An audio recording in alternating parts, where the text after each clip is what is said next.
how to be an artist. I got a lot of things wrong when I started out, but I did get a few things right too. So that's what we're going to talk about in this video so that you can be on the right track from the beginning.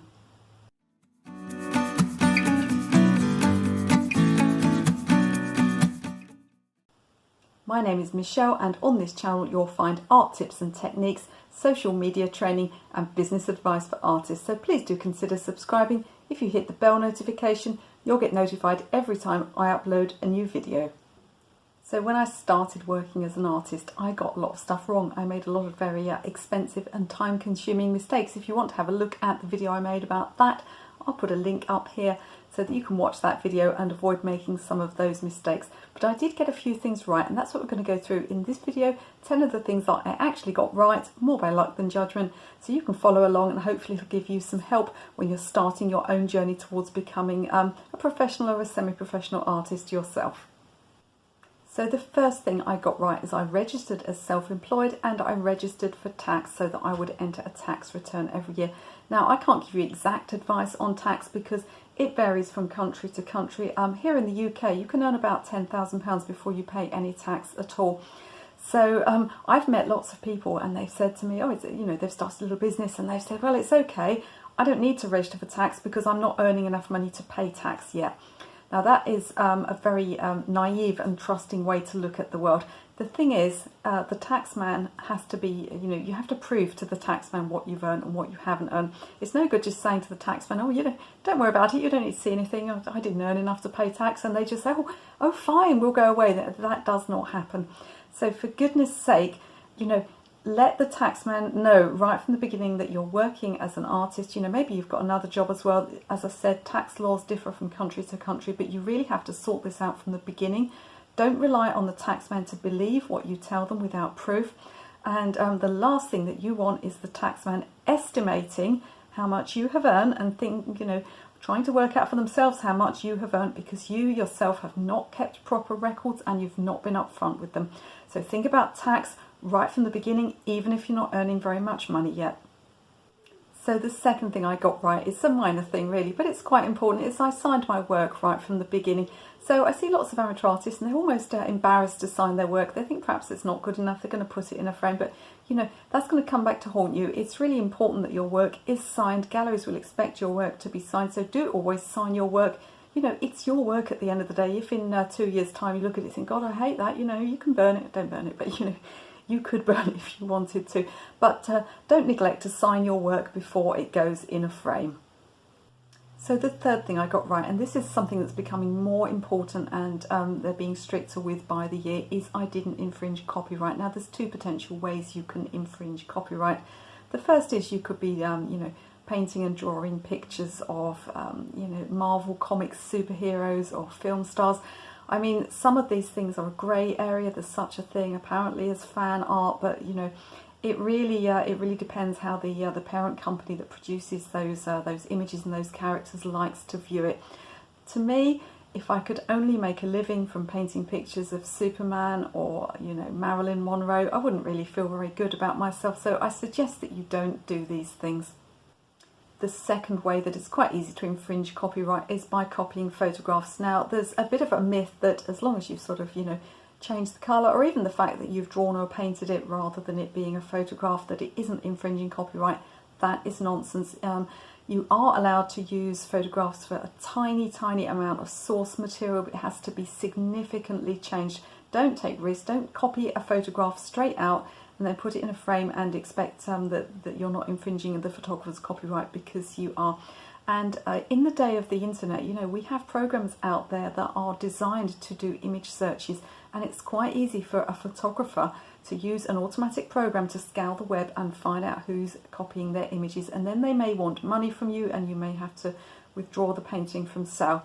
So to start with, good practice, either use your own photographs.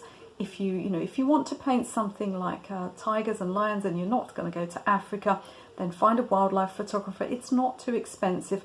There are also places online that you can get copyright-free images, but please make sure you're using big sort of accredited websites, and then you're not just using some tiny little image just because someone put it that it's copyright-free.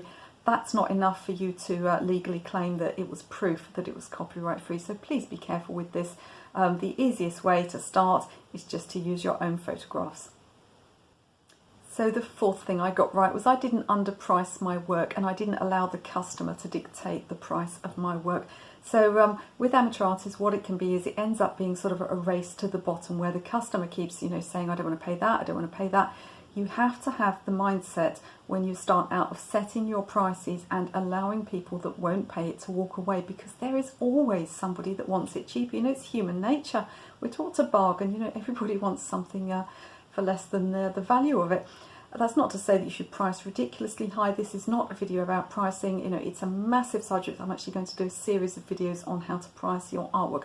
But all I would say at the beginning is once you have decided the price that you're setting for your artwork, don't allow customers to keep knocking you down and knocking you down, because once you do it for one, you'll have to do it for all of them, and before you know it, you're just working for nothing.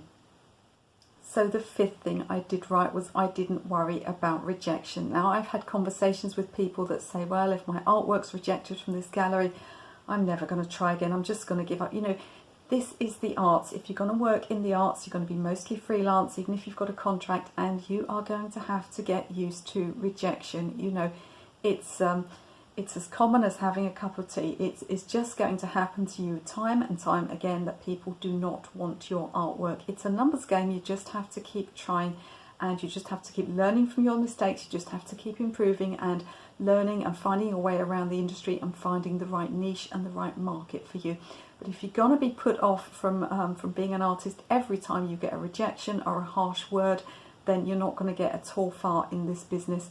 My partner Marvin actually doesn't like Van Gogh. He thinks Van Gogh's a load of rubbish, which is proof, if ever there was proof, that it doesn't matter how good your artwork is or how famous you are, there will always be someone that doesn't like your artwork, because art is subjective. And as someone who runs exhibitions myself now and who selects artists, I can tell you that the reason that you might reject an artist's work from a gallery or from a show, there are numerous reasons.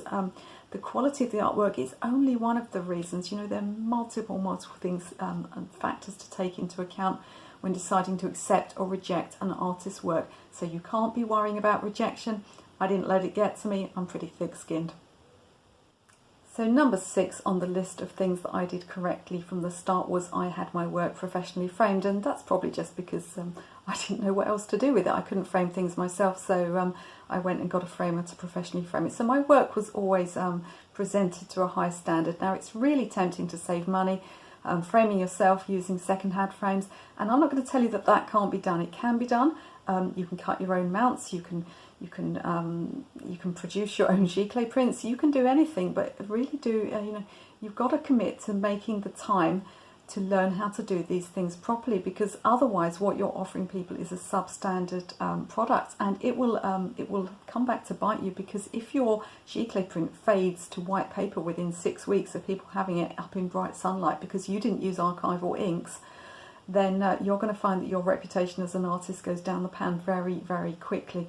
The same goes for framing. If you badly frame a watercolour or a work on paper, or any work really, dreadful things can happen to it. Condensation can build up, insect invasion, all sorts of things can happen that can damage your work after you've sold it. So it's really, really important that you either get these things done professionally, or that you learn and you take the time to learn how to do them to a professional standard yourself.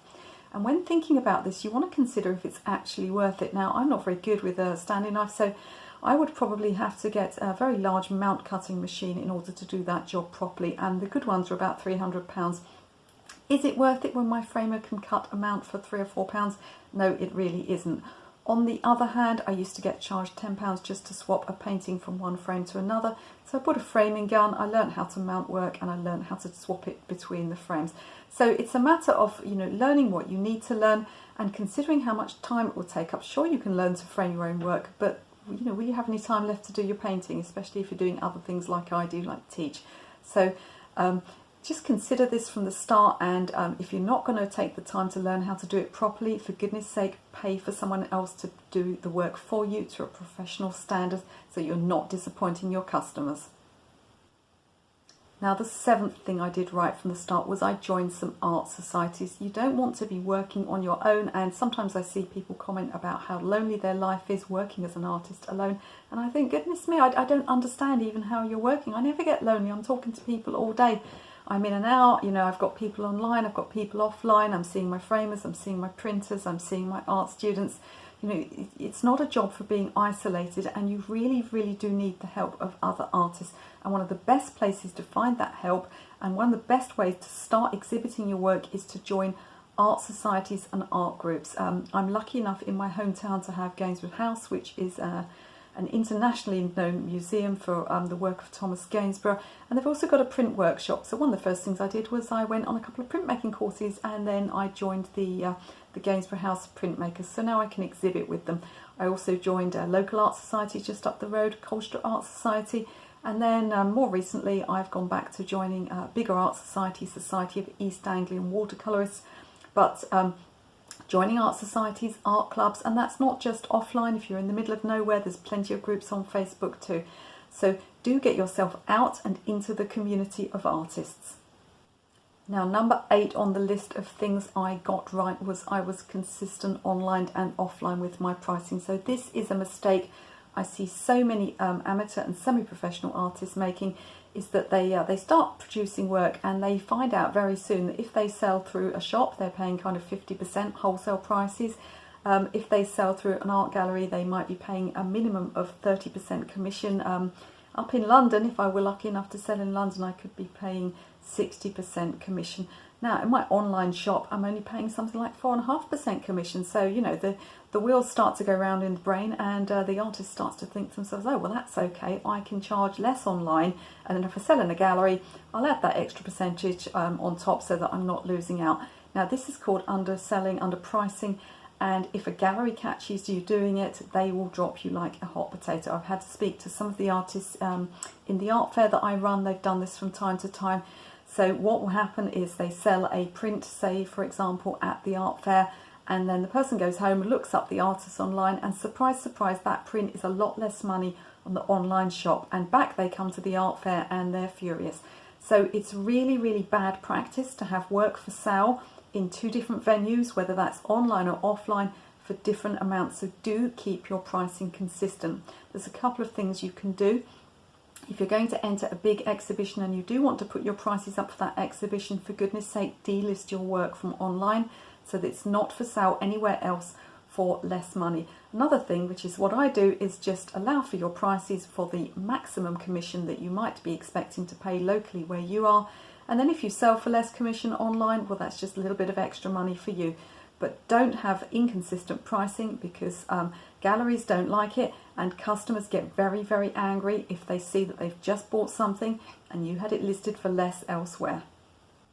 Now, thing number 9 that I got right was I didn't badmouth other artists. Now, of course, you're saying to yourself, well, I wouldn't badmouth anybody, I wouldn't have a go at another artist. But, you know, we've all done it. We've all sort of been standing around with a friend looking at someone else's work or some photographs and thinking, well, that's not very good, is it? You're having a bit of a laugh. And I nearly sort of fell into this trap a couple of times. Once was with a previous framer. I was chatting to him and he said, oh, have you seen the artist at such and such gallery? And I was just about to say, well, I don't like that very much. I didn't think artwork was very good at all. And then he said, oh yeah, he said, I'm so proud of it. It's my daughter-in-law. So, you know, lucky escape there. Other things that have happened is in an art cafe that I had exhibited in from time to time. I popped in, was having a lovely chat with the owner, and he said, oh, what do you think about the photography we've got up at the moment? And it was okay, the photographs were okay. I sort of said to him, well, you know, that's all right, they're not really to my taste. And whose work was it? It was his own work on the walls. So again, lucky escape there. So it has taught me not to say bad things about other artists. And believe me, it will come back to bite you. Everybody in this industry and every artist locally will know other artists. If you're caught saying bad things about people's work, then you know, somebody somewhere along the line will tell the artist. Now, the 10th thing I got right working as an artist, and this is going to be, you're going to find this quite unusual, is I started going to business networking meetings, and it's been such a help to me. Now, if you are working as an artist and you're just producing artwork and selling artwork, then you might not need to go to too many of these. but certainly to get yourself known locally, especially if you're doing commissions.